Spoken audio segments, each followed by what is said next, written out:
माता च पिता त्वमेव त्वमेव बन्धुः सखा त्वमेव त्वमेव विद्यां द्रविणं त्वमेव त्वमेव सर्वं मम देव। कार्तिक महात्मा पंचम अध्याय। प्रभु मुझे सहारा है तेरा, जग के पालनहार।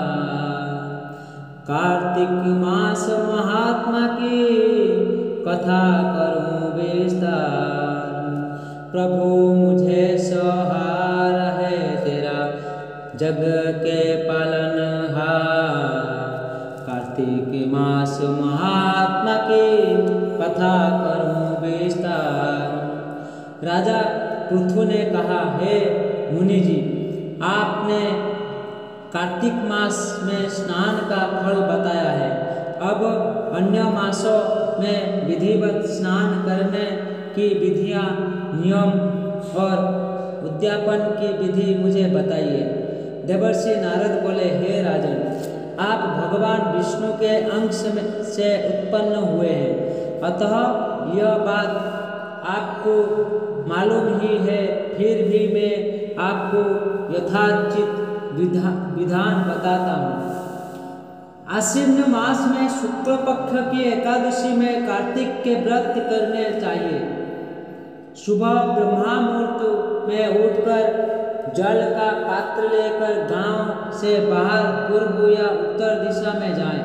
दिन में अथवा शाम को कान पर जनेऊ चढ़ाकर पृथ्वी पर घास बिछाकर सिर को कपड़े से ढककर मुंह को भली भांति बंद करके थूक व श्वास को रोककर मल व मूत्र का त्याग करने के पश्चात मिट्टी व जल से भली भांति अपने गुप्तांगों को धोए।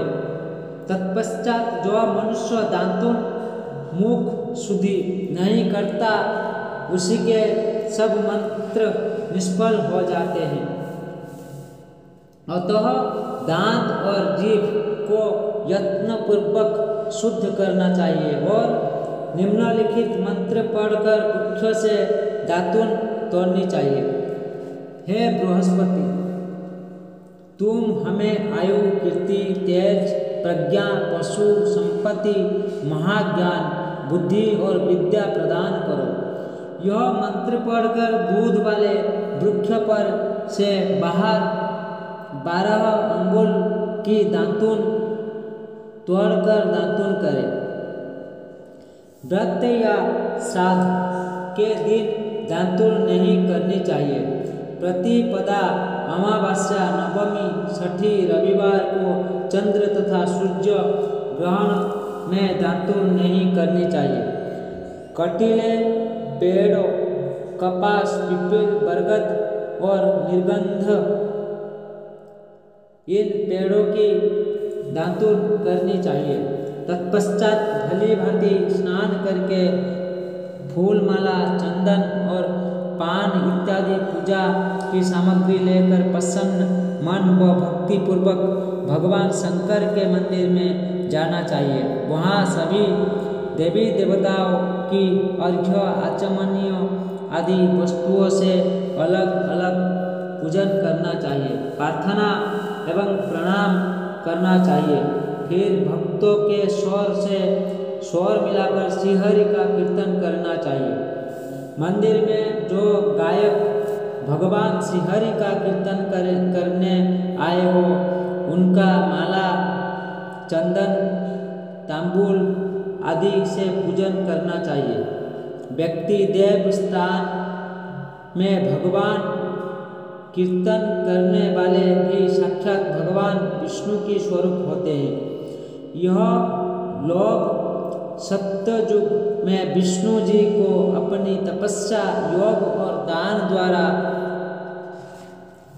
भगवान को प्रसन्न करते थे, मगर कली युग में भगवत गुणगान ही भगवान श्री हरि को प्रसन्न करने का प्रथम साधन माना गया है।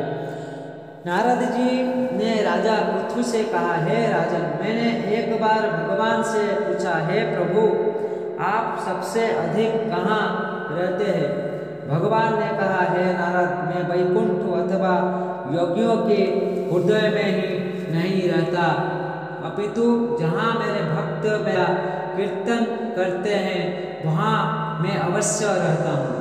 जो मनुष्य चंदन माला आदि से मेरे भक्तों का पूजन करते हैं उनसे मेरी ऐसी प्रतीति होती है जैसी कि मेरे पूजन से भी नहीं हो सकती।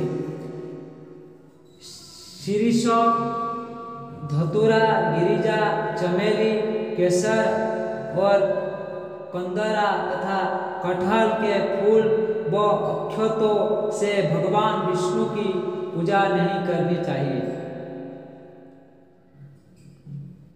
अड़हर, कंद, गिरीश, जूही, मालती और केवड़ा के पुष्प से भगवान शंकर की पूजा करनी चाहिए, नहीं करनी चाहिए। लक्ष्मी के इच्छुक पुरुष को तुलसी पत्र से सूर्य नारायण की पूजा नहीं करनी चाहिए। जिन देवताओं की पूजा में जो फूल निर्दिष्ट है उन्हीं से उनका पूजन करें। पूजन समाप्त होने के पश्चात भगवान से क्षमा प्रार्थना करें।